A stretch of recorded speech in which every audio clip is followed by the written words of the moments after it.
was that leap for Casey? Because she looks pretty bad right now.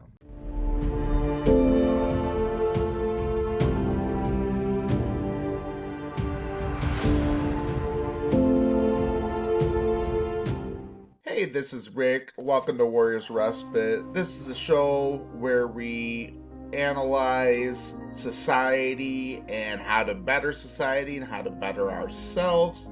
Today we're going to talk about Kaylee Anthony and that trial and its recent updates. I am a social worker and veteran, the mechanic of society, the outer assassin. You can find me also on another podcast called Spit Take, where we talk about pop culture, video games, movies, and TV shows. You can find Warriors Respite and Spit Take on Spotify, Apple, Amazon, YouTube, Twitter, Facebook, and TikTok.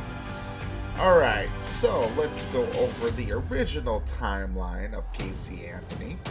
June 16, 2008. That's where Kaylee Anthony and her daughter leave their family's Florida home, and she didn't return for 31 days. On July 15th, Kaylee Anthony's daughter Kaylee is reported missing by Cindy. 30 days after Kaylee and Kaylee left the family home, Kaylee's mother, Cindy, reported Kaylee missing to police. Per the report, per the dispatch recording, Cindy's mother frantically, "I found out that my granddaughter has been taken. She has been missing for a month." Her mother had finally admitted that she had been missing. "There is something wrong. I found my daughter's car today, and it smells like there's been a dead body in the damn car." At this time, Kaylee claimed, because I believe she gave the phone to Kaylee, she claimed that the daughter was kidnapped by the babysitter Zenaida Fernandez Gonzalez, who she called Zanny. On July 16th, 2008, which is the next day, Kaylee Anthony is arrested for child neglect and giving a false statement and obstruction. And she claimed that she worked at Universal Studios and left the baby with the babysitter Zanny, which were both false statements. July 22nd, 2008, Kaylee Anthony is declared a person of interest in Kaylee's disappearance. October 14th, 2008, Kaylee Anthony is indicted on first-degree murder charges. The dead body has not been found yet, but they are indicting Kaylee Anthony at this time as the murderer. December 11th, 2008, Kaylee Anthony's skeletal remains are found near the Anthony family home.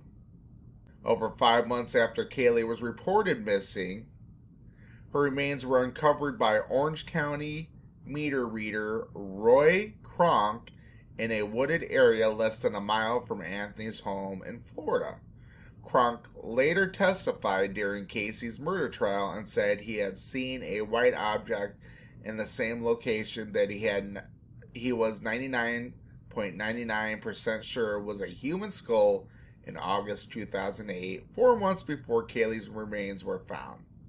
After calling the police the next day and meeting the deputy at the scene, Kronk testified the officer looked one way and then the other. Then he berated me for a half hour for wasting his time.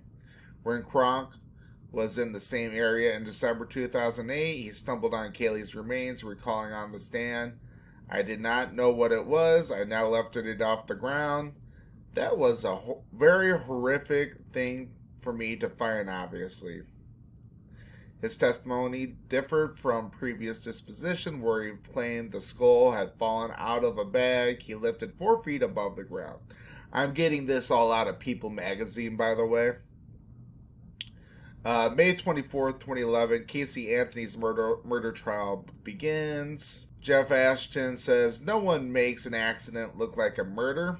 The defense claimed that Kaylee accidentally drowned in the family's pool, and George helped Casey cover up the accident. George is Casey's father, and buried the toddler in the backyard. Bays and Casey also made several bombshell allegations, including Casey was sexually abused and molested by her father, George, since she was a child. Claims George vehemently denied on the stand. The prosecution, meanwhile, focused on Casey's various lies to both her parents and police, as well as mounting circumstantial evidence, including incriminating Google searches for terms like how to make chloroform on the family's computer.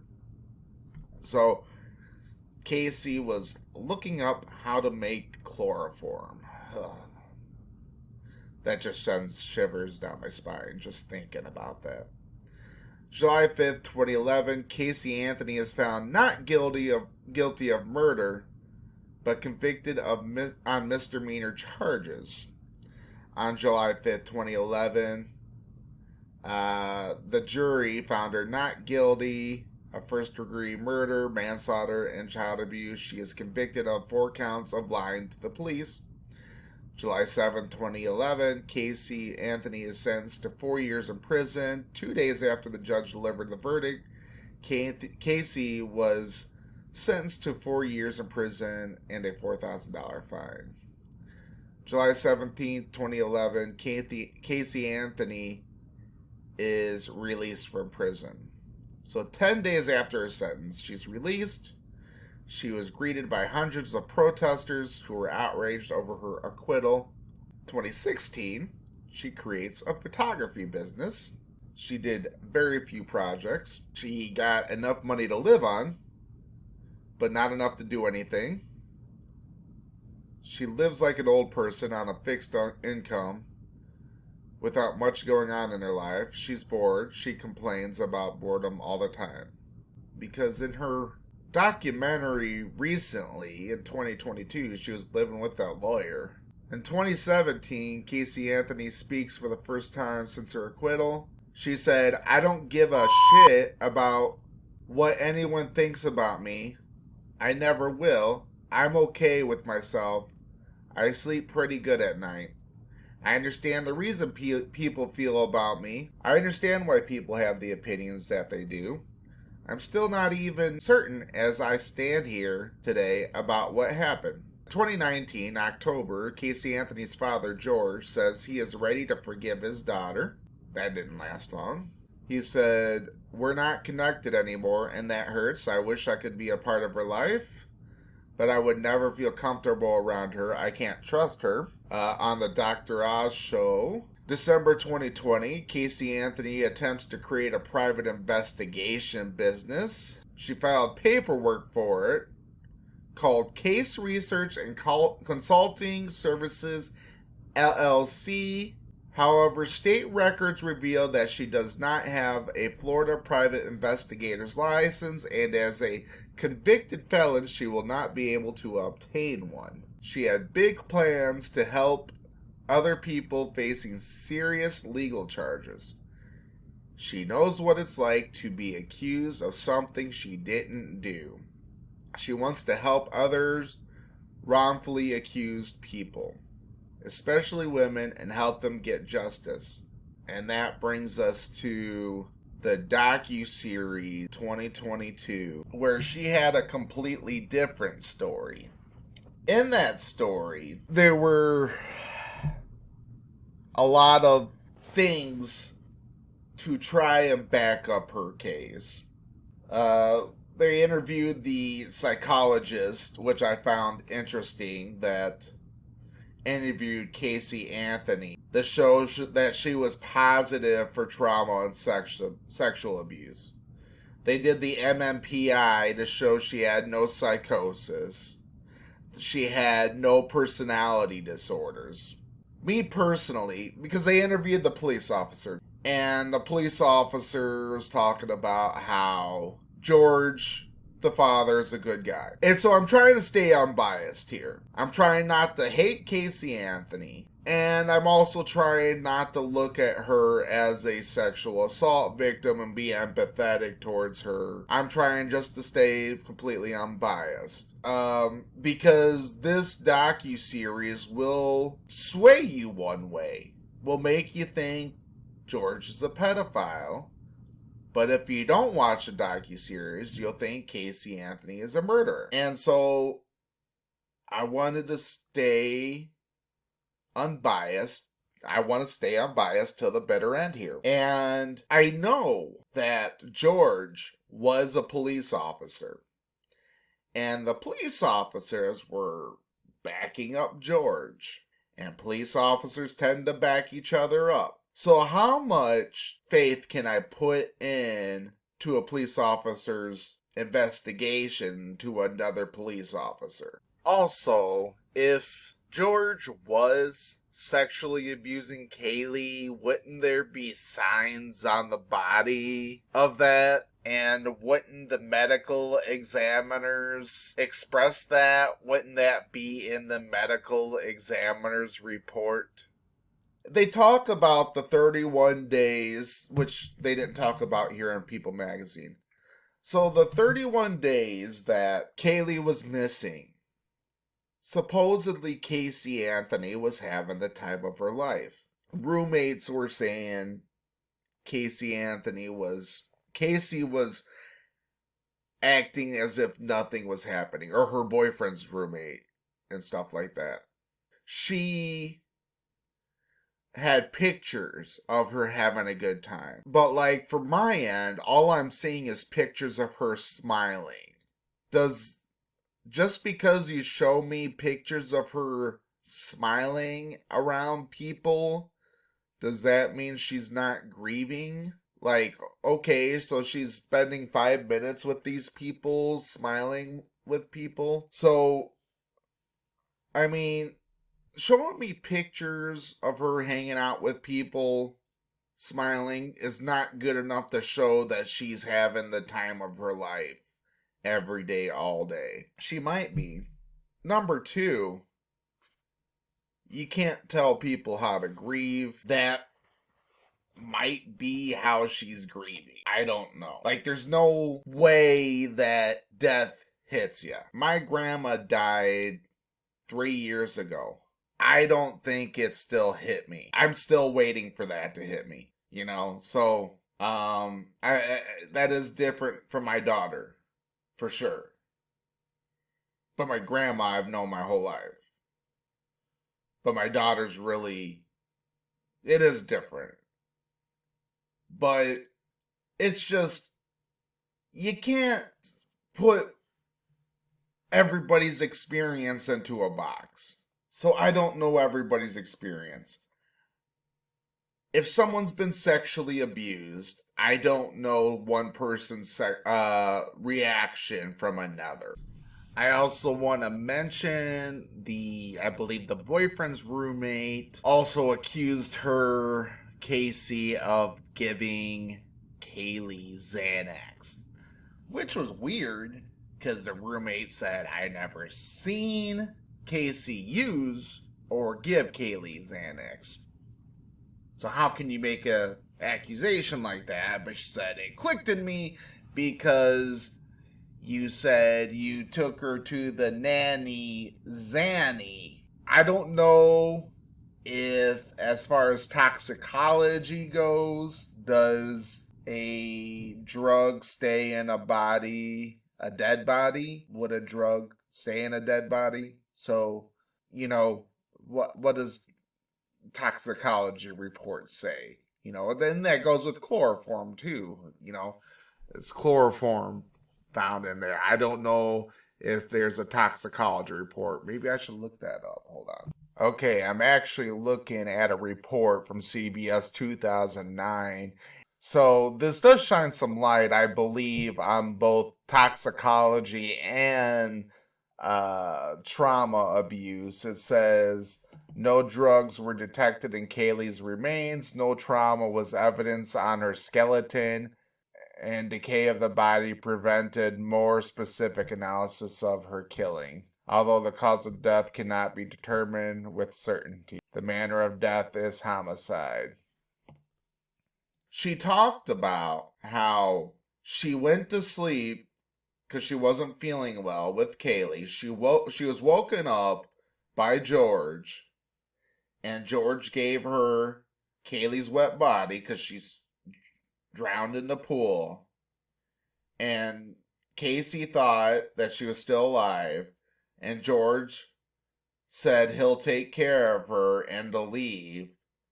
So Casey couldn't see Kaylee for 30 days and thought that Kaylee was still alive, and George reassured her she was still alive, even though Casey saw her wet, dead body. I don't,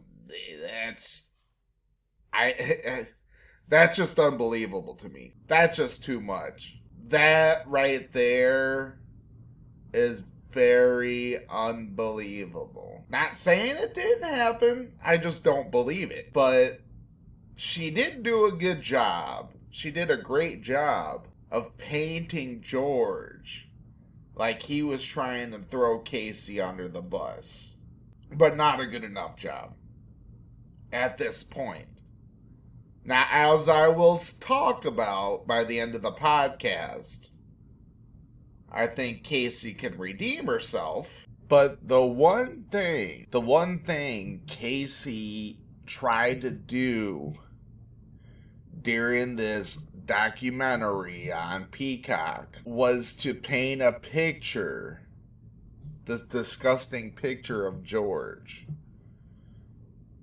as this child molester, and say that he was abusing Kaylee. When at the funeral, he said, "I love the smell of Kaylee's sweat," or the sweet smell of Kaylee's sweat.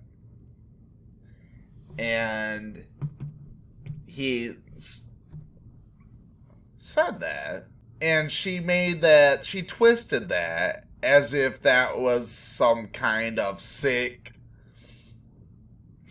child abuse, like sick, twisted, sicko thing. And it really sounds like something Donald Trump would say about Joe Biden, isn't it? That could be a weird thing to say if you're a sicko, but I don't think that's a weird thing to say if you're like a grandpa or you're a father. Because, especially if you're a grieving grandpa, because the sense of smell is connected to the olfactory system. And the olfactory system is connected to memory. And that brings about nostalgia. That means he's literally, when he brings up the memory of Kaylee in his mind, it brings up the memory of smelling her sweat when she's playing outside. It brings up that memory of love to him. He's channeling that. He's not channeling some kind of sick sexual crap. It doesn't mean that's what he's doing. I don't know at this point. When I'm watching the show, I don't know what he's doing. When I'm listening to Kaylee Anthony at this point in the documentary, I think that's what he might be doing. But quite honestly, when I think about it, I'm thinking that's what's happening, is the memory of Kaylee is bringing up the memory of that smell. Because smells are closely related to memories.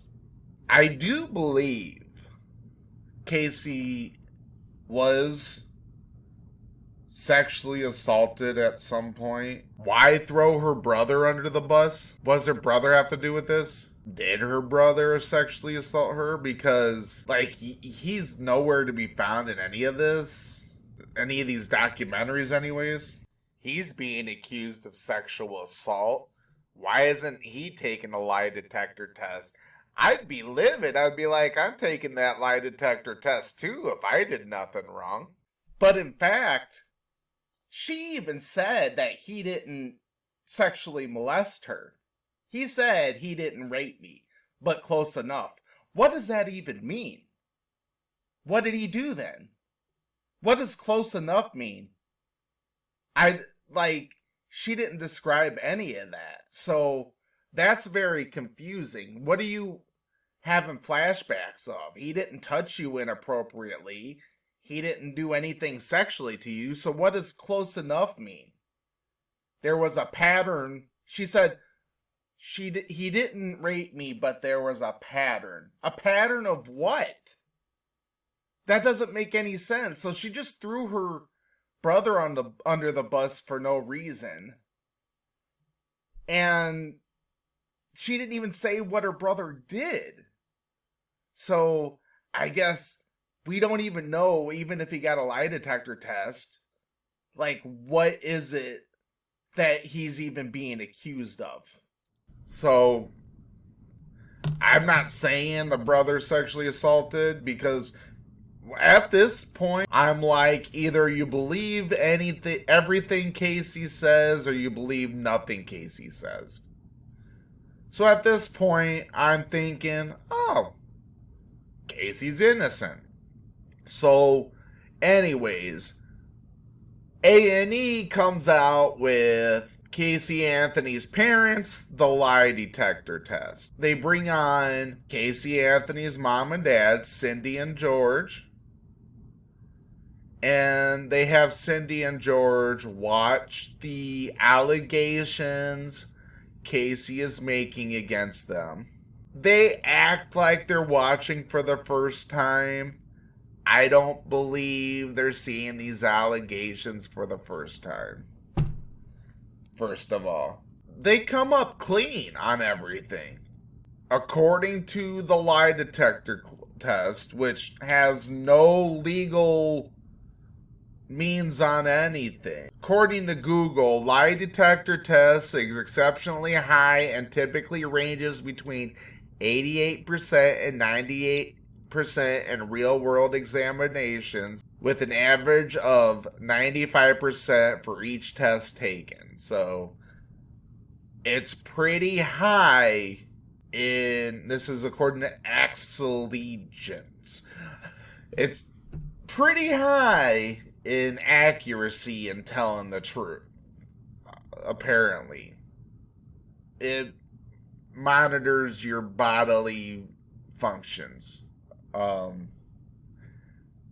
And George comes up clean. According to the lie detector test, George did not sexually assault Kaylee Anthony. He did not sexually assault Kaylee. He did not kill Kaylee. And so he's vindicated. Now, was that leave for Casey? Because here's the thing. Back in her Peacock documentary, she said there's no such thing as good sleep. And then the documentary went into her talking about how she got raped by her father and how she has flashbacks about it every night. You kind of thought she was going to start talking about how she has flashbacks about her daughter's death every night, but no, it was about herself. And it was about her father raping her every night. And her father was just vindicated on the lie detector test. So she just got caught lying about having flashbacks and about having PTSD about her father sexually molesting her on a nightly basis as a child. Like, I think she's finding out that there's no difference between going to prison and being as she put it, a convicted liar and continuing to be a found out liar. Like, she's free from prison, but she's still in prison because she has very few people on her side, and it's not her family because she's thrown her family under the bus. And it's kind of a sad story. And I don't know, I'm pretty sure she's sought therapy. And I'm not blaming the therapist, but she didn't learn that she's got to own her stuff. I can't say the SH word because my daughter won't listen. I don't think my daughter will listen to this, but because this is heavy stuff, but she said I cuss too much in my podcast. But this is like, she does not own her stuff, and she's still the same person. And no one's pushing her throughout this documentary. No one's pushing her, asking her tough questions, just letting her throw her family under the bus. And not pushing her, just kind of helping her paint this picture. Because she looks pretty bad right now. There's only one thing for Casey to do. Come on and take a lie detector test. Prove that thing doesn't know what it's talking about. I'd be interested. Come on, take the lie detector test, Casey, and prove that you didn't kill your daughter. Wouldn't that be something? So, I looked up, I don't know why, I didn't even look it up. But I accidentally found Kaylee Anthony's net worth. Oh, it says $10,000. I saw $1 million. Kaylee Anthony's net worth is established to be $1 million. I saw 1.5 million. Some sites say 10,000, some say 1.5 million. Figured she'd get paid for that Peacock series. Kaylee Anthony did not get paid for the Peacock interview. So she has $10,000. Okay, never mind then. So I guess she is living like an old lady. That sucks. Unless they're just not letting it known how much she's really gotten paid for that. You know there'd be an outcry if she got paid a lot of money to be on Peacock. I bet she still got paid. It's just in accounts we don't know about. Anyways, there are a couple things to look at here. Number one, make sure that you're ready to have a baby, or a dog, or a cat, or a fish. I don't know if Kaylee Anthony really murdered Kaylee, that poor baby. That's a commitment. Make sure you're ready to have a baby. Any commitment, do not make any commitment unless you're ready to do it. That's what, like any commitment, you know, don't make any commitments ever unless you're going to do it. That's it. Like, you're a grown person. Once you're 18, you're a grown person. There's no ifs, ands, or buts. I don't have sympathy for you. You're grown. Be grown. You know? Next, you might as well own your stuff. Like, own your crap, man. I don't care what it is. Like, just own it. Like, no matter how bad it is, own it. Kaylee Anthony, she might as well, if she did it, own it and go to prison. Go to prison for the rest of your life. I kind of think of, at the end of It's a Wonderful Life, when he walks in, I think the IRS is there or whatever. I don't know if it's the IRS or what. And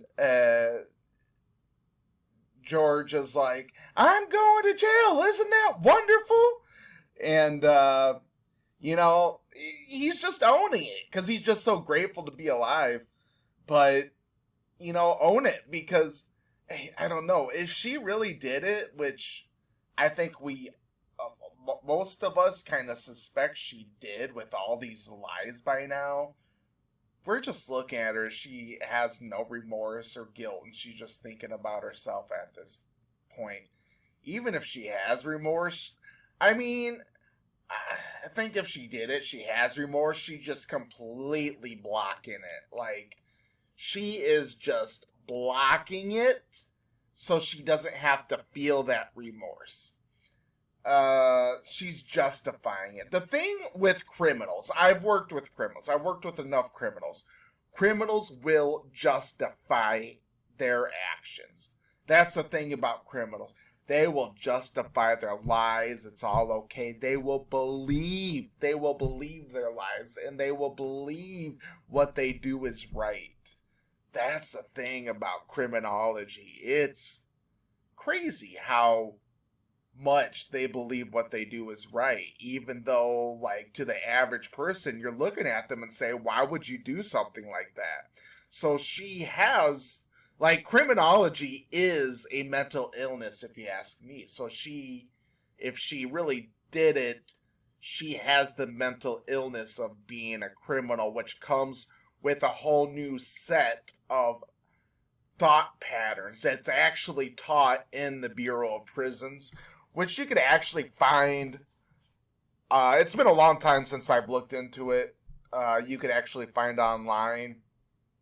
If you look into the RDAP program, the residential drug program, I can't remember everything it's called.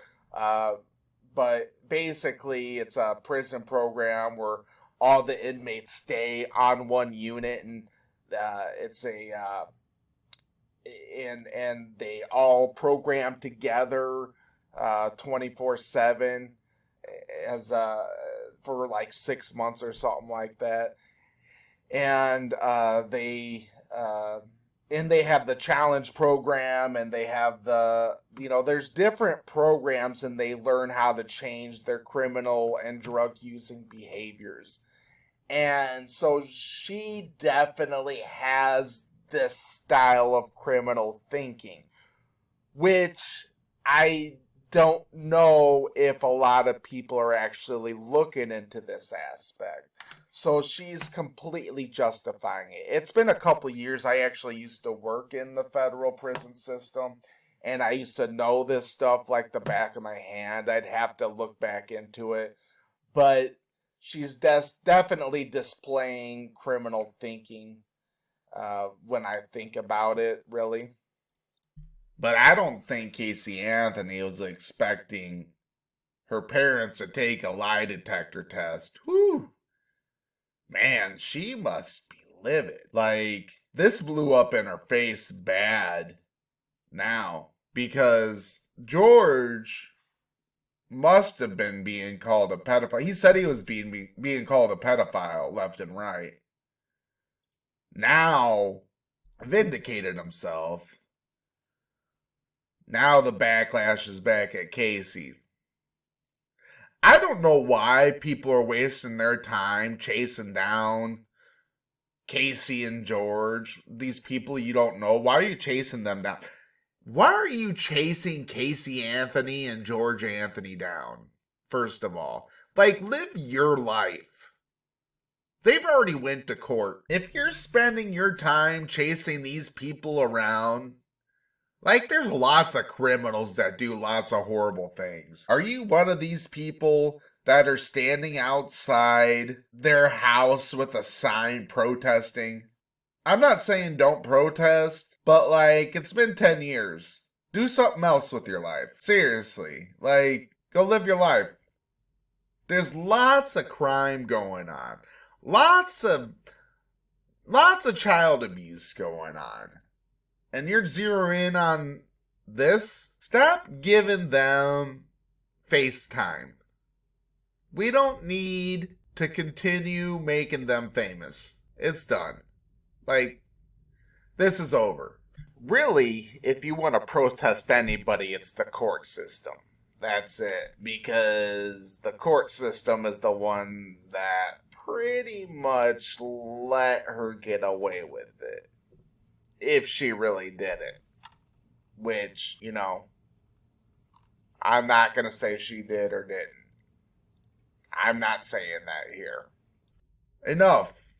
We don't need any more documentaries. The only documentary I want to see after this about Kaylee Anthony is Kaylee Anthony taking a lie detector test. And it's finished. No more Kaylee Anthony. I'm done. This saga is done. No more. Nothing else to say. Because that Peacock documentary was a waste of freaking time.